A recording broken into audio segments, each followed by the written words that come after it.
Bismillahirrahmanirrahim. Alhamdulillahirabbil alamin wassalatu wassalamu ala asyrafil anbiya'i wal mursalin sayyidina maulana Muhammad wa ala alihi wa sahbihi ajma'in. Qala al-musannif al-imam al-habib al-allamah Ahmad bin Zain bin Arabi al-Habsyi rahimahullah. Fa amma qawlu syekhina an-nazim nafa'allahu bih wa bimurri ma yaqdil ilahu wa hulwih kun radiyan wa minat tawakkuli pakra'i. Ar-ridha bil qada fardun wajib sawa'un kana murran aw hulwa wal imanu bihi min jumlatil iman wa dakhilun bi hududih wa man lam yarda bi qada'illah wa yasbir ala bala'ih falyattakhidh rabban siwah kama fil haditsil marwi 'anillahi ta'ala. Wa qawluhu falyattakhidh rabban siwa ay ma'nahu illam yarda bi qada'illah fa ka'annahu lam yarda bihi rabba bal khalqu 'abidullah wa af'aluhu wa majari af'alihi wa mahallu qadrihi.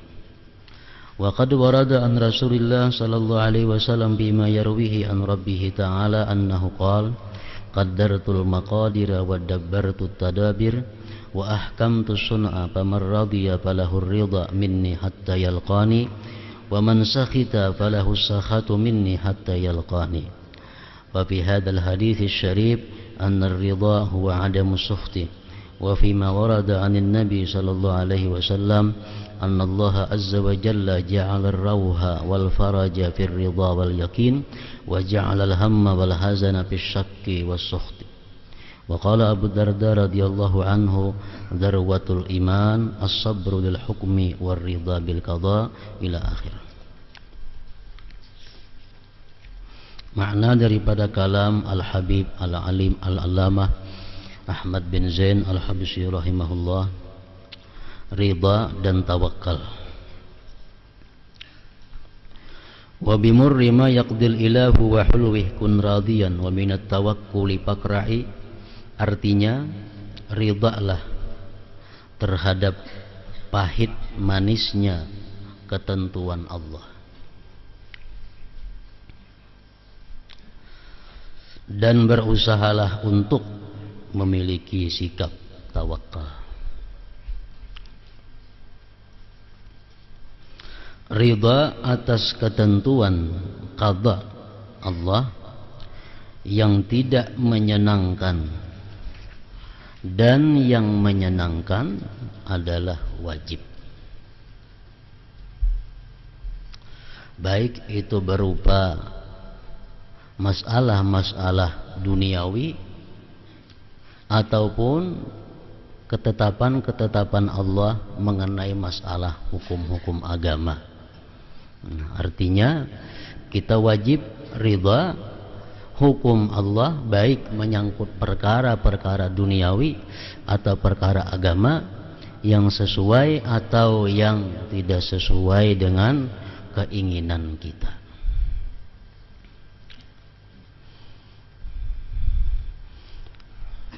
Ridha yang kita wajib dalam hal masalah duniawi seperti kita diberi Allah kekayaan yang tidak sesuai dengan yang kita inginkan, kita diberi Allah satu kedudukan yang tidak sesuai dengan kita inginkan, nah kita wajib ridha terhadap apa yang sudah ditentukan Allah. Itu masalah duniawi. Dan kita pun wajib juga ridha dalam hal-hal yang bersangkutan hukum Allah mengenai masalah agama. Allah menetapkan yang ini boleh kita lakukan, yang ini haram kita lakukan. Bagi laki-laki demikian hukumnya, bagi perempuan demikian hukumnya. Nah itu semuaan hukum-hukum Allah menyangkut masalah agama, kita pun wajib ridha. Kita ambil beberapa contoh, umpamanya hukum yang berbeda antara laki-laki dan perempuan. Ini hukum Allah berbeda. Dalam banyak hal secara zahir perempuan itu dikalahkan oleh laki-laki dalam banyak hal. Zahirnya demikian. Seperti masalah waris. Allah menghukumkan dalam kitab sucinya Al-Quran bahwa warisan itu perempuan cuma dapat separuhnya laki-laki. Nah, ini hukum Allah dalam menyangkut masalah agama, faraid. Nah, seorang perempuan ini dituntut dia wajib ridha terhadap hukum Allah tersebut. Jangan sampai ada di dalam hati seorang perempuan itu kecewa dengan keputusan Allah.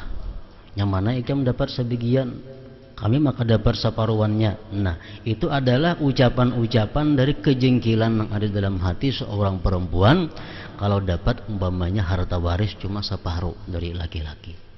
Nah, ini hukum Allah.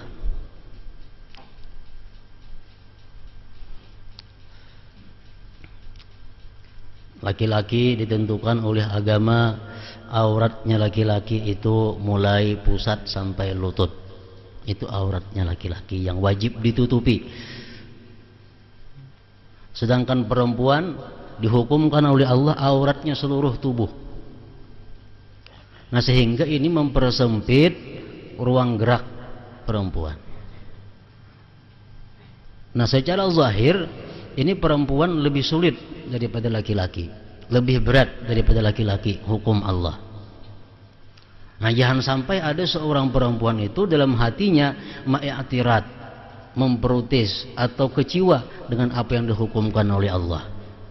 Kenapa Allah menghukumkan maka bini-bini sembuhan awak wajib ditutupi, sedangkan laki-laki cuma ingat pusat saja lawan lutut. Nah, itu hukum Allah nang wajib ridha, wajib setuju.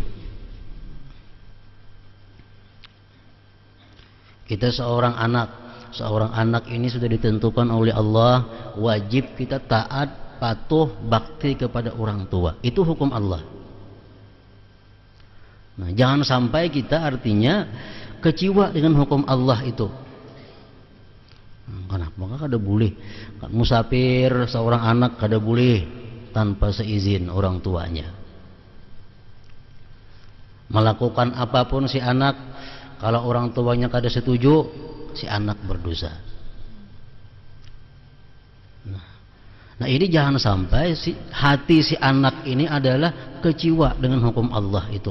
Kenapa? Seorang anak maka lawan kuwitannya demikian halnya. Nah, seorang istri, seorang perempuan diwajibkan oleh agama kita taat dan tunduk, bakti, patuh kepada suaminya. Apapun yang dikehendaki oleh suaminya selama tidak bertentangan dengan hukum Allah, si perempuan, si istri itu wajib menurutinya. Nah, jangan sampai hati seorang istri itu kecewa dengan hukum Allah ini. Jangan sampai seorang istri itu memprotes, walaupun kada langsung, kada jelas protesnya, tetapi ada perasaan jingkil, nyamannya laki-laki ini tuh sekahendaknya bini-bini maka wajib bakti lawan inya. Nah, ini tanda si perempuan itu kada puas, kada ridha dengan hukum Allah Subhanahu wa taala. Dituntut kita wajib ridha terhadap hukum keputusan Allah, baik yang menyangkut masalah dunia atau masalah agama tadi. Iman terhadap qada tersebut juga wajib, termasuk rukun iman, percaya kepada qada dan qadar itu dari Allah Subhanahu wa ta'ala. Barang siapa tidak ridha dengan ketentuan Allah, kada setuju,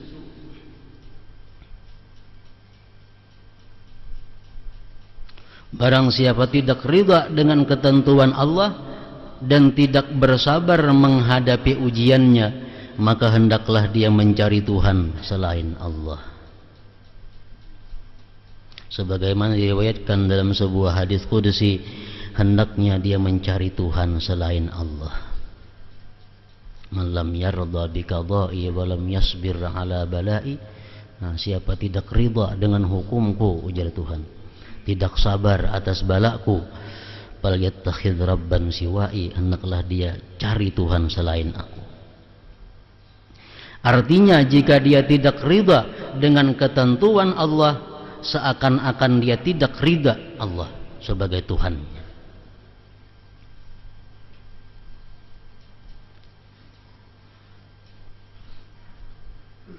Kalau kita kada ridha dengan hukum Allah, kada setuju dengan hukum Allah. Kenapa kita kada setuju dengan hukum Allah? Karena kita menganggap hukum kita lebih baik dari hukum Allah. Nah, ini kafir. Ini kafir. Allah menghukumkan demikian, kita kada setuju. Kita pakai hukum kita. Kita punya keyakinan hukum kita lebih baik dari hukumnya Allah. Itu sudah kafir kita. Suruh mencari Tuhan aja selain daripada Allah.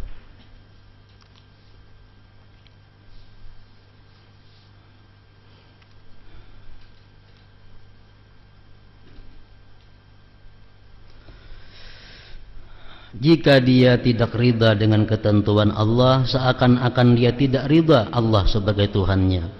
Sesungguhnya semua makhluk adalah hamba Allah, wujud dari perbuatan-perbuatan Allah, af'al Allah, dan tempat berlangsungnya takdir Allah. Banyak maksiat-maksiat yang timbul akibat dari kada ridha dengan ketentuan Allah. Kenapa seorang maling itu dipotong tangannya karena hanya mencuri 30 dirham. 30 dirham kurang lebih 100 ribuan kira-kira duit kita. Kalau si maling mencuntan itu, dia berhak dipotong tangannya. Apakah agama kita menghargai tangan si maling itu cuma 100 ribu? Nah, bukan demikian maksudnya. Dia dipotong tangan si maling itu karena dia tidak ridha dengan apa yang telah diberikan Allah kepadanya, sehingga dia hendak mencari jalan yang kada halal. Itu yang menyebabkan dipotong tangannya, bukan karena 100 ribunya itu, tapi karena dia kada ridha dengan apa yang sudah diberikan Allah. Sifat iri dengki, kenapa dosanya sangat besar? Al-hasad ya'kulul hasanat kama ta'kulun narul hatab, sabda Rasulullah. Kalau ada dalam hati kita ini dengki dengan seseorang, itu menghabiskan akan amal kebaikan kita, sebagaimana menghabiskan api akan kayu bakar yang kering. Kenapa? Sebabnya sifat dengki ini dosanya sangat besar dan bisa menghabiskan amal-amal salih yang kita lakukan. Karena orang dengki ini pada intinya dia kada ridha dengan hukum Allah. Orang yang dengki itu adalah orang yang kada senang Allah memberikan nikmat kepada orang lain. Nah, makanya itu termasuk dosa yang sangat besar. Bukan kekayaannya itu nang didengkiinya itu, tapi karena kada ridhanya itu terhadap keputusan Allah. Orang yang dengki sama dengan orang yang tidak ridha dengan keputusan Allah. Karena dia kecewa, dia kada senang Allah memberikan nikmat kepada saudaranya.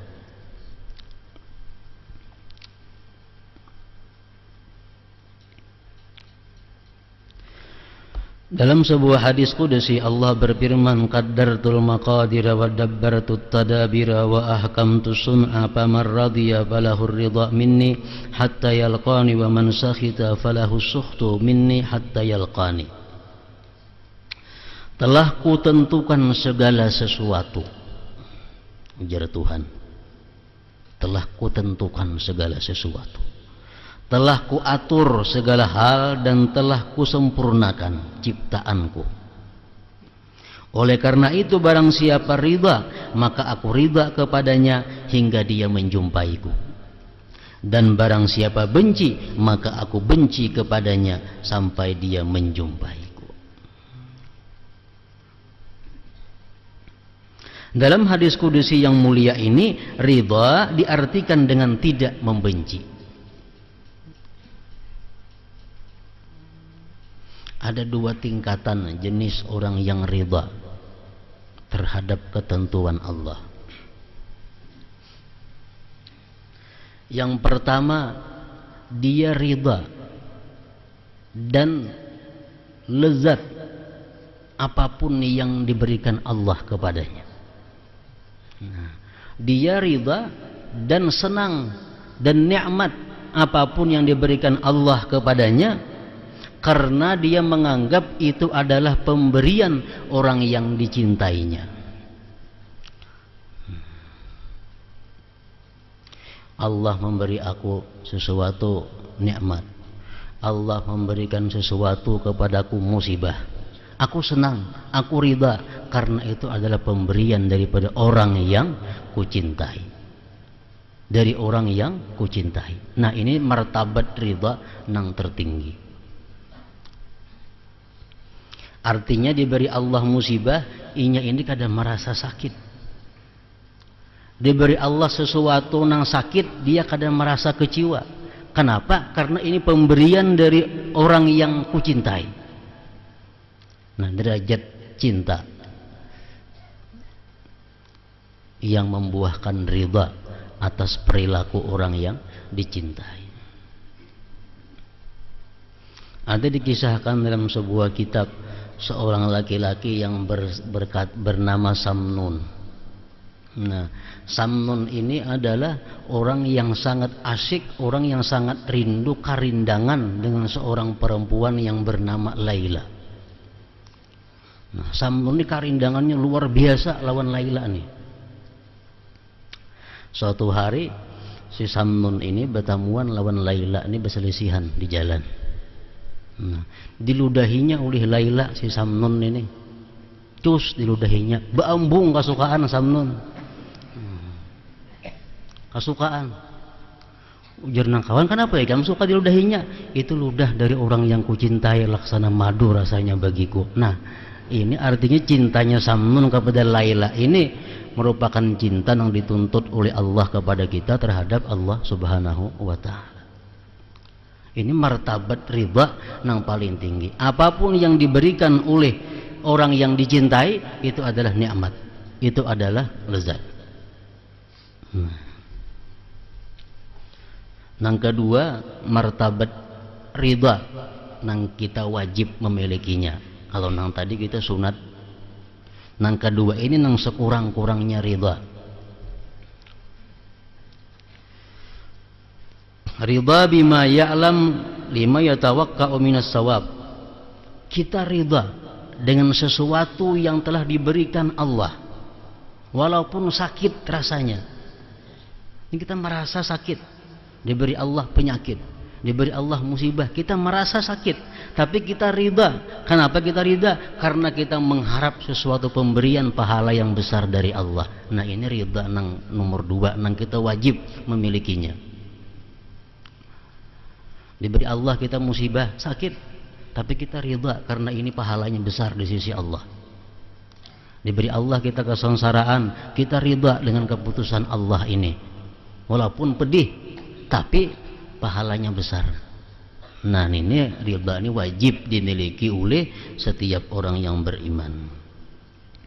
Contohnya macam kita umpamanya besungo, dicontohkan dalam kitab-kitab dahulu itu besungo. Besungo itu kan sakit, besungo dilukai, dihiut, diisap darah. Bahkan kita terima kasih lawan tukang sungu, dan kita beri duit lagi tukang sungu, padahal kita sakit.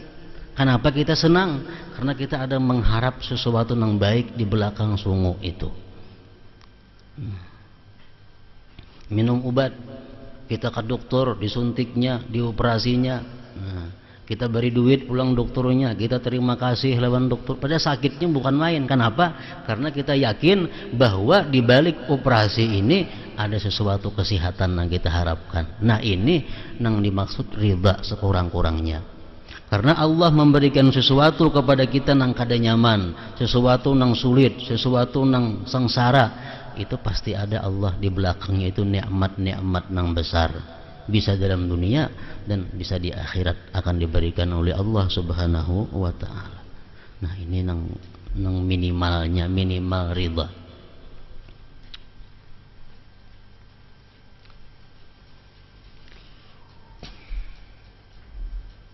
Salah seorang sahabat Rasulullah SAW yang bernama Sa'ad bin Abi Waqqas. Ini salah seorang sahabat Rasulullah yang dijanjikan surga oleh Rasulullah.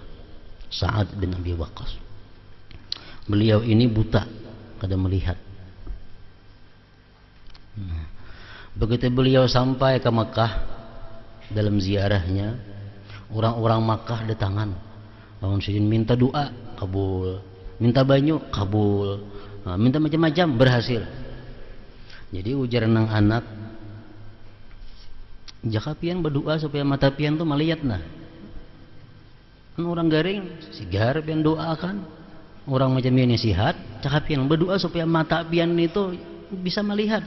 Kadang alih menuntun, kadang alih kasih tahu kamari.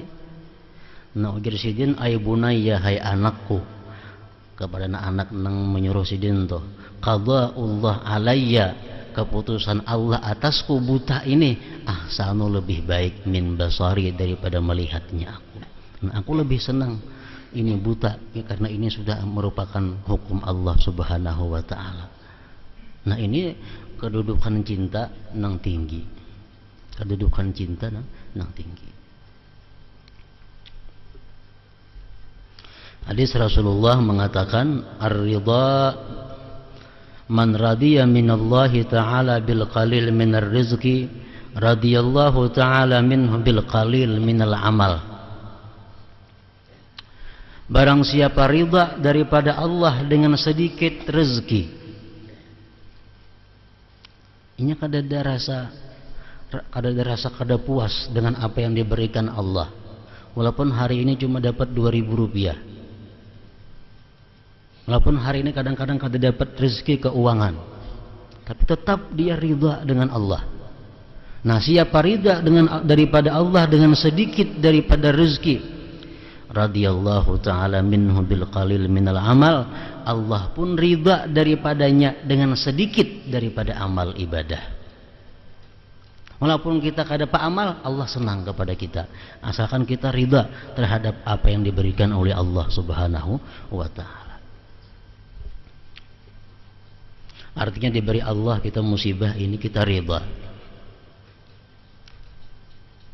Allah pun ridha kalau kita ini kada banyak punya ibadah. Allah pun ridha kalau kita kada banyak punya amaliyah. Diceritakan di zaman dahulu ada seseorang laki-laki yang beribadah kepada Allah di dalam guha 70 tahunan. Itu ibadah khalwat. Satu malam dia bermimpi di dalam tidurnya. Dalam mimpi itu, wahai laki-laki, nanti kawan ikam di surga kaina itu perempuan yang pengembala di sebelah gunung itu. Nah, jadi si laki-laki ini begitu bangun daripada gurunya, hendak tahu kayak apa perempuan yang bakal kawanku di surga itu kaina. Nah, cari. Akhirnya dapat petunjuk, oh ini perempuan. Di sini hanya Saikung ada perempuan yang pengembala, lainnya semua laki-laki. Pasti ini orangnya. Jadi si laki-laki tadi, wahai perempuan, aku hendak menginap di rumah ikam 3 hari.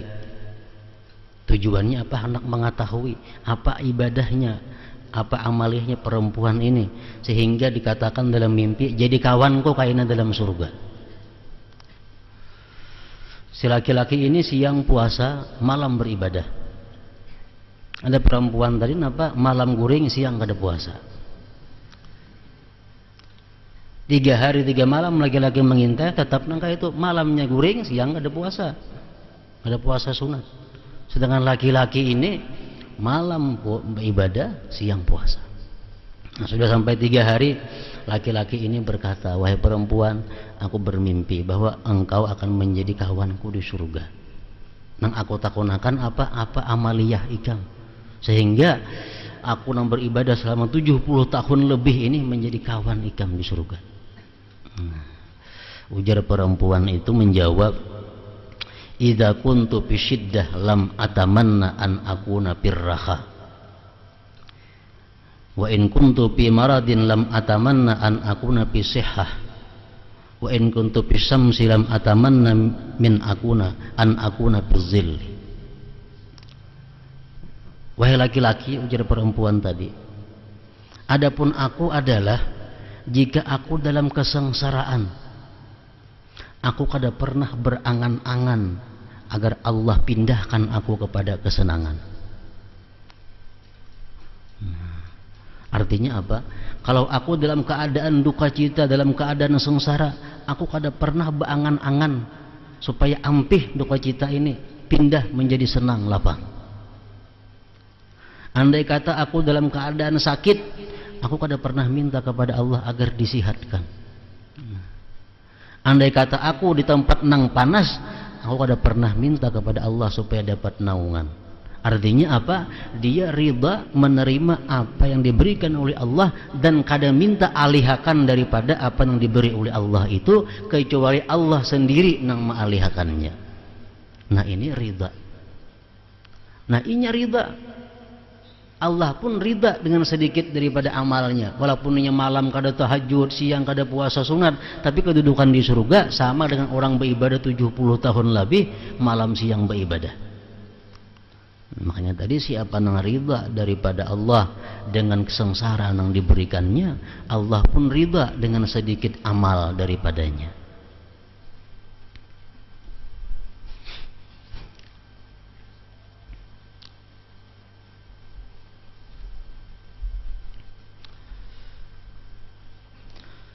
Dalam hadis yang lain Rasulullah sallallahu alaihi wasallam menyatakan bahwa Allah azza wa jalla menjadikan ridha dan yakin sebagai sumber kebahagiaan dan jalan keluar dari kesulitan, serta menetapkan Allah akan keraguan dan kebencian terhadap takdir Allah sebagai sumber kecemasan dan kesedihan.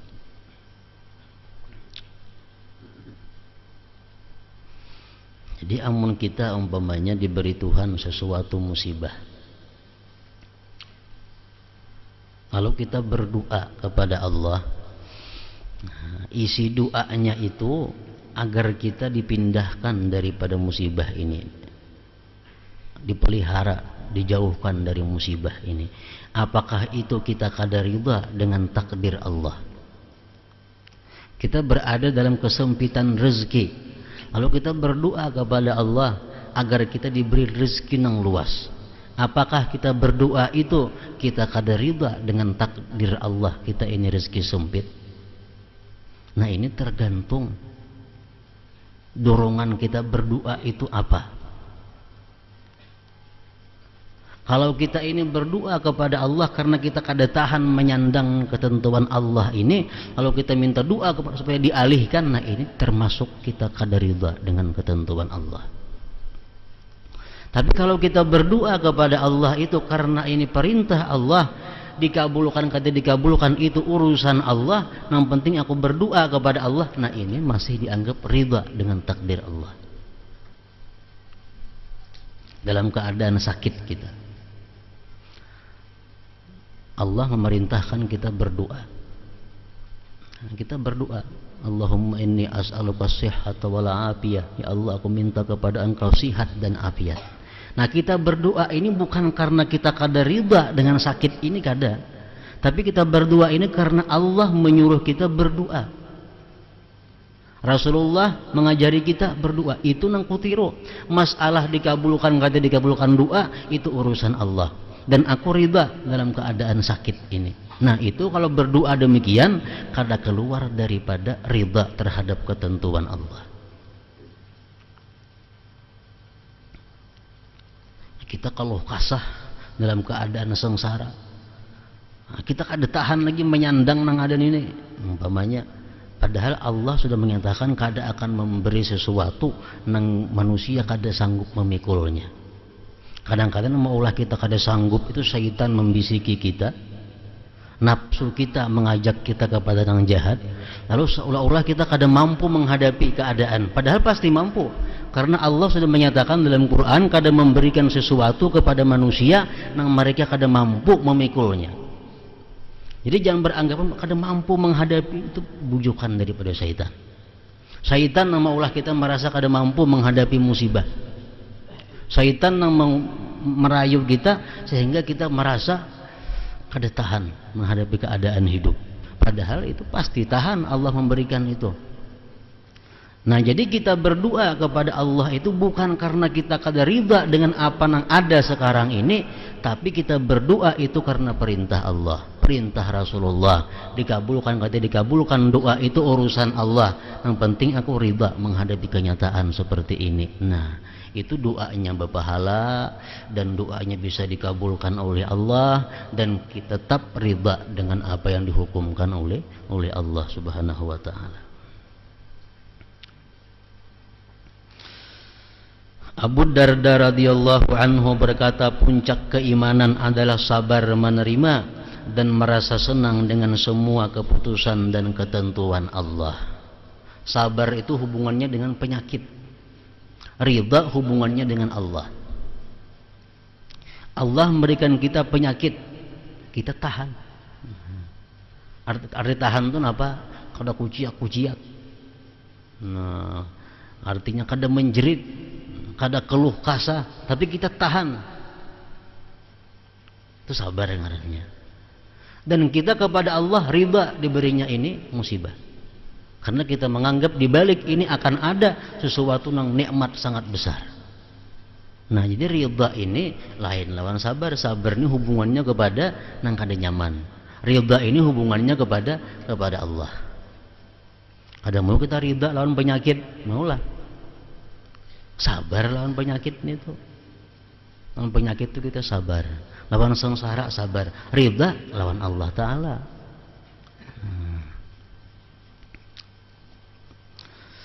Al-Fudail rahimahullah berkata, seseorang hamba yang telah mampu merasakan bahwa pemberian dan penegahan adalah sama, maka dia telah ridha terhadap Allah.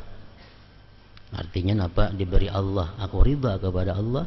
Kada diberinya pun aku ridha kepada Allah. Nah, itu ridha ngarannya. Dan ridha terhadap apa yang diberikan Allah ini merupakan akhlaknya para aulia, akhlaknya para anbiya alaihimussalatu wassalam. Para ulama menyimpulkan bahwa akhlaknya para anbiya, akhlaknya para aulia itu ada 12 pokok akhlak mereka. Yang pertama, kanu aminin biwa'dillah. Orang-orang aulia, apalagi anbiya, para nabi, mereka itu aminin biwa'dillah. Mereka percaya dengan janjinya Allah. Percaya. Allah mengatakan, "Man yatawakkal 'ala Allah fa huwa hasbuh." Siapa yang bertawakal kepada Allah, pasti Allah cukupi. Allah mengatakan, "In tansurullah yansurkum." Jika kalian menolong agama Allah, Allah pasti tolong kalian. Mereka percaya janji Allah. Siapa yang bersedekah sekian dibalas 10, dia percaya dengan janji Allah. Nah, itu akhlaknya para aulia dan anbiya.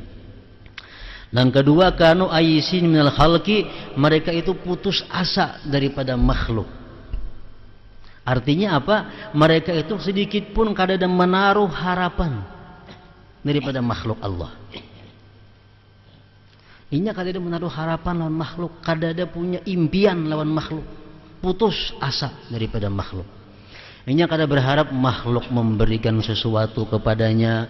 Ini kada berharap makhluk memuji menyanjungnya. Ini kada berharap makhluk itu mencintainya. Kada berharap. Putus asa daripada makhluk Allah.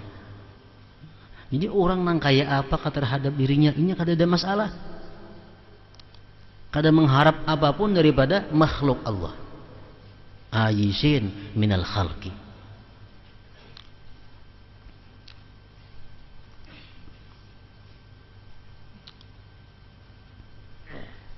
Selama kita masih mengharapkan sesuatu daripada makhluk Allah, kita mengharapkan masih dicintainya, masih diharapkan disanjungnya, masih diharapkan diberinya, masih diharapkan dihormati.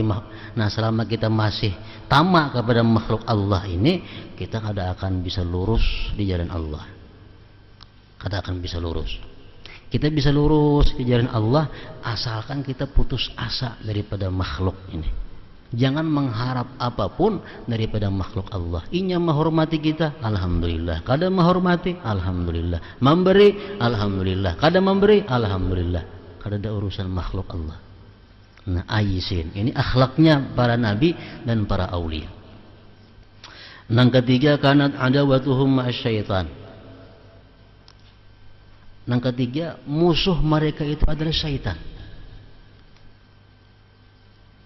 Nang dianggapnya musuh cuma syaitan.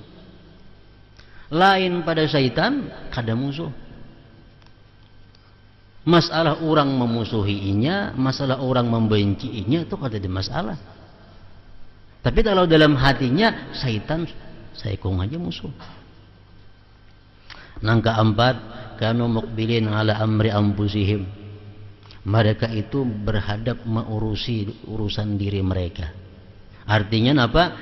Mereka anbiya, mereka para aulia itu, mereka hanya mencari kesalahan-kesalahan dirinya, mencari keaiban-keaiban yang ada pada dirinya.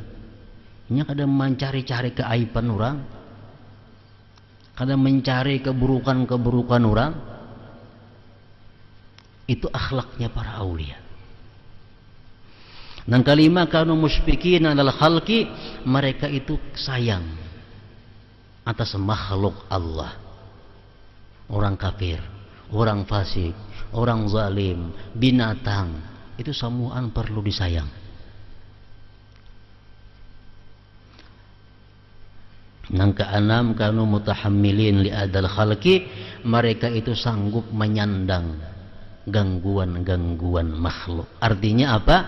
Mereka kada akan membalas orang-orang yang menyakiti mereka. Yang ketujuh, kanu aykanu annallaha la yudhi'u amalahum. Mereka yakin bahwa Allah kada akan menyia-nyiakan amal mereka sekecil apapun. Mereka yakin sehalus apapun ibadah yang mereka lakukan, Allah kada menyia-nyiakan. Jadi kada ada ibadah itu merasa wah dikitnya. Karena sekecil apapun ibadah akan dinilai oleh Allah. Nah, mereka yakin demikian. Dan kedelapan, kanu mutawadhi'in imwadhi'il haq. Mereka itu tawadhu padahal mereka berada di jalan yang benar.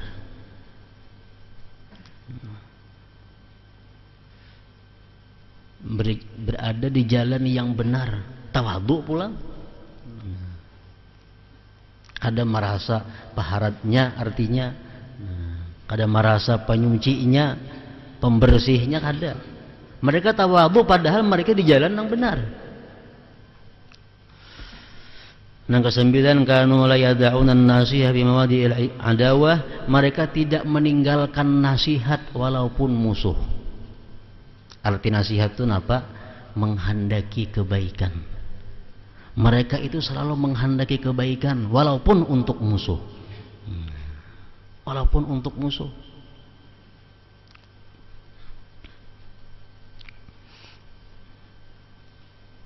Para aulia mengatakan kalau kita ada berisi musuh, artinya orang tuh ada musuhi kita, amalannya paling inting nak mengalahkan musuh itu. Paling nyaman amalannya musuh tuh kiyuk. Ngapa amalannya? Setiap malam doakan musuh itu mudahan diampuni Tuhan dosanya, mudahan disejahterakan dia, mudahan diluasakan rezekinya, mudahan disihatakan badannya. Nah, kita yang disakiti oleh orang, kita dianiaya oleh orang. Hendak orang tuh kalah jangan dilawan sama pada aniaya, sama bungulnya. Nah, hendak pandang napa? Malam doakan inya. Mudahan orang nang nyambati aku tuh disihatakan awaknya, dibanyakakan bininya umpamanya. Doakan. Kiyok tuh musuh itu. Allah tahu artinya bahwa kita kadang menghendaki jahat kepada orang yang berbuat jahat kepada kita. Nah, kalau kita menghendaki jahat kepada orang yang berbuat jahat kepada kita, itu kadang nasihat ngarannya. Ini mujarab. Nah, sudah diamalkan oleh para orang-orang dahulu. Jadi mengalahkan musuh bukan dengan membaca Yasin, bukan dengan membaca doa saif itu kada. Doa saif itu bisa kabul kalau hati kita bersih. Nah, hati kita suci daripada dosa, baca doa saif mau kabul. Tapi kalau hati kita kada bersih, kada usah doa saif, sebaliknya daripada doa saif itu nang kabul.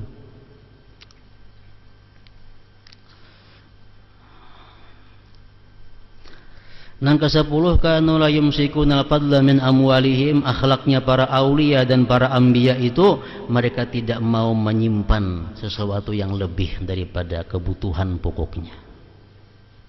Ada duit, pakaian, apakah yang lebih daripada hajatnya, kada mau disimpaninya. Nah, diunjuknya kepada yang memerlukan.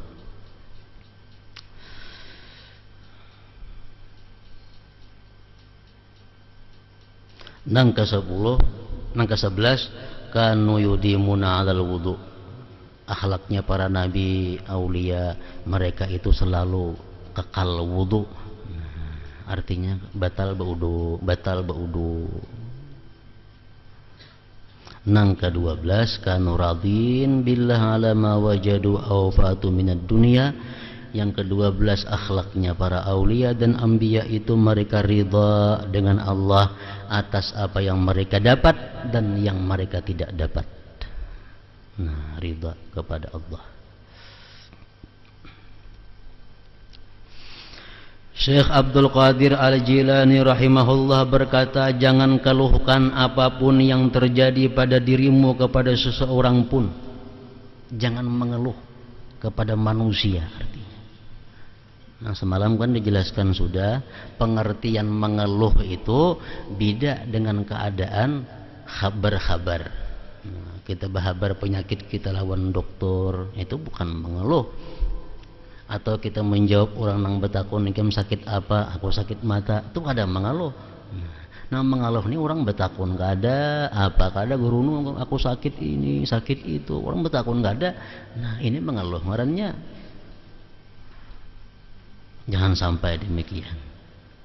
Jangan keluhkan apapun yang terjadi pada dirimu kepada seorang pun. Dan jangan sekali-kali menyalahkan Allah Azza wa Jalla atas apa yang dia perbuat terhadap dirimu.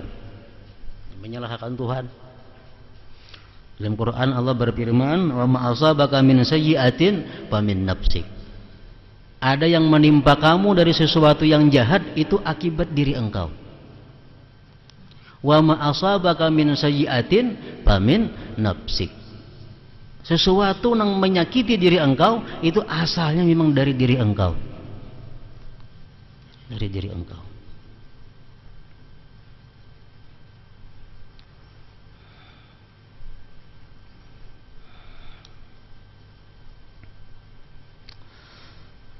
Akan tetapi bersyukurlah kepadanya, sebab seseorang yang mendapat musibah kemudian bersyukur karena merasa yakin bahwa di balik musibah itu terdapat nikmat yang tersembunyi adalah jauh lebih baik daripada seseorang yang bersyukur tetapi tidak menyadari bahwa dirinya memperoleh banyak nikmat. Kalau kita berdosa dimuntung, dosa dimuntung, nyambati orang, berdusta, menipu, sumpah palsu, macam-macam, kita tobat dari dosa muntung. Nah, mestinya kan imbah tobat itu ada perbaikan.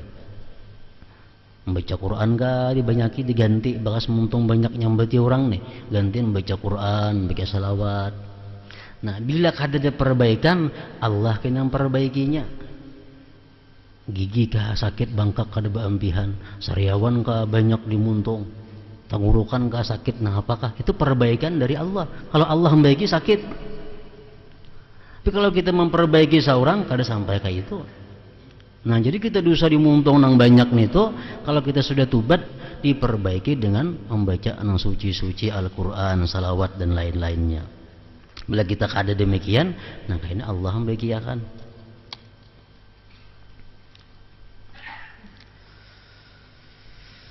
Berapa banyak nikmat yang engkau peroleh tetapi tidak engkau sadari. Allah Ta'ala mewahyukan, wa in ta'uddu ni'matallah la tuhsuha, dan jika kalian menghitung nikmat Allah maka tidaklah kalian mampu menghitungnya. Jangan ceritakan kepada siapapun apa yang sedang kamu alami daripada problem, daripada kesengsaraan. Akan tetapi jadikanlah Allah sebagai kesenanganmu dan tempat mengadu.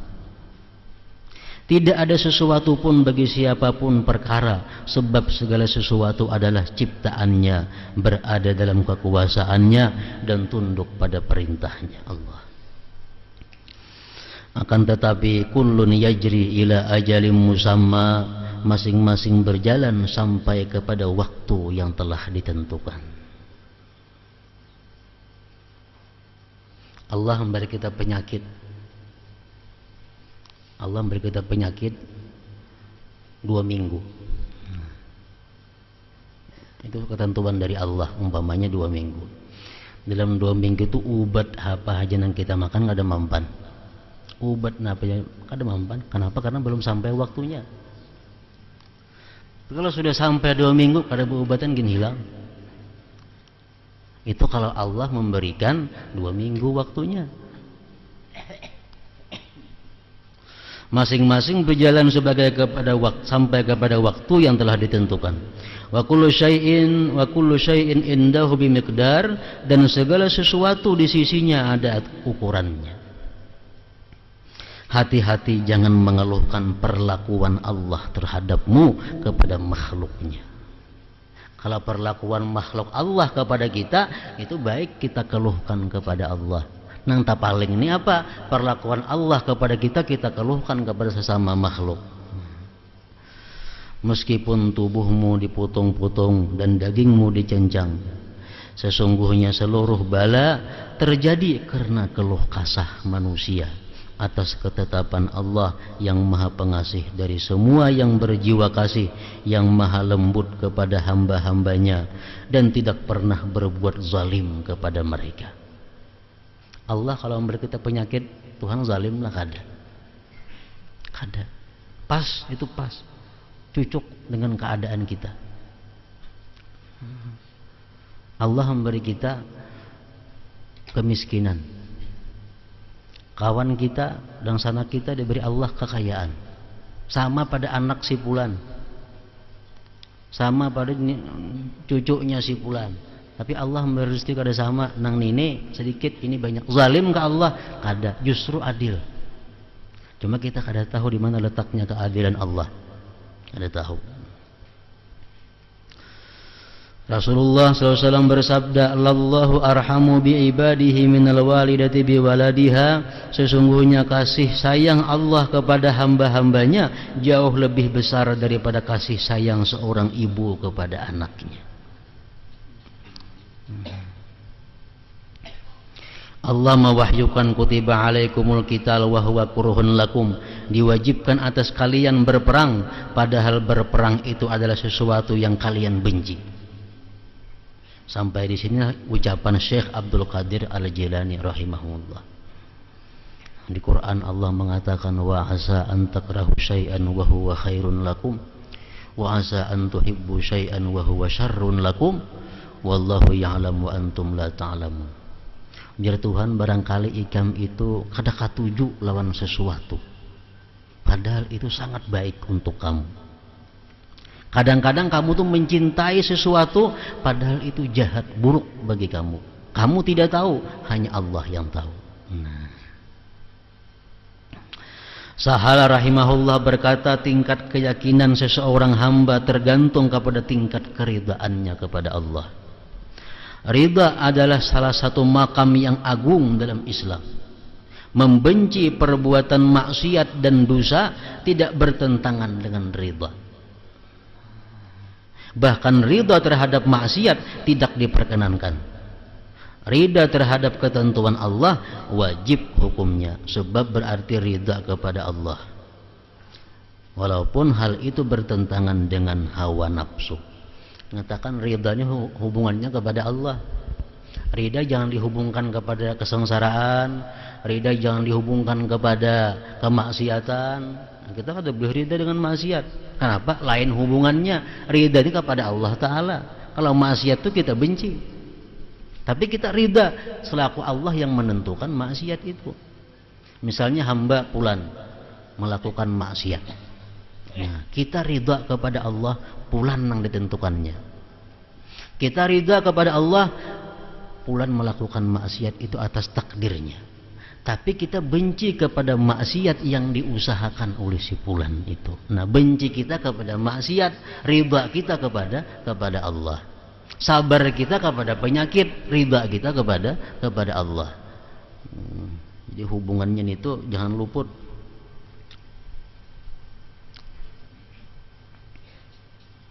Ridha adalah makam atau hal yang timbul karena cinta kepada Allah. Ridha ini cinta kepada Allah hubungannya. Kalau orang itu kada cinta kepada Allah, kada akan bisa ridha dengan hukum Allah. Ridhanya kita kepada hukum Allah tergantung berapa besarnya kecintaan kita kepada Allah. Nah, kecintaan kita kepada Allah tergantung makrifat kita kepada Allah. Makanya ada istilah man arafallah ahabbah wa man ahabbah radiya billah. Siapa makrifat kepada Allah, dia cinta kepada Allah. Siapa cinta kepada Allah, ridha dengan keputusan Allah. Nah, jadi bermula daripada makrifat ini. Makrifat apa? Arifillah asma'ahu. Kenalilah dulu Allah itu lewat namanya. Nah, kita kenali lewat namanya. Allah Maha Bijaksana, Allah Maha Pengasih, Allah Maha Penyayang, Allah Maha Pemberi, Allah Maha macam-macam. Artinya kadang mungkin Allah ini menyengsarakan aku. Kalau ini pemberiannya pasti ada kebaikan di belakangnya. Nah, itu salah satu pengenalan kepada asma Allah yang macam-macam itu.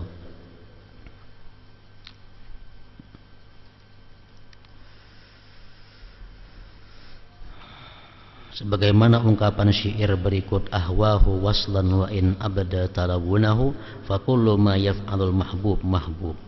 Aku ingin menjalin hubungan dengannya meskipun ia tidak menaruh perhatian kepadaku, artinya. Sebab setiap perbuatan kekasih itu disukai. Nang mau kita kada suka itu perbuatan orang nang kada kita kasihi, kada kita cintai. Selanjutnya berdoa dengan merendahkan diri serta melakukan semua kegiatan yang diperintahkan Allah tidaklah bertentangan dengan ridha.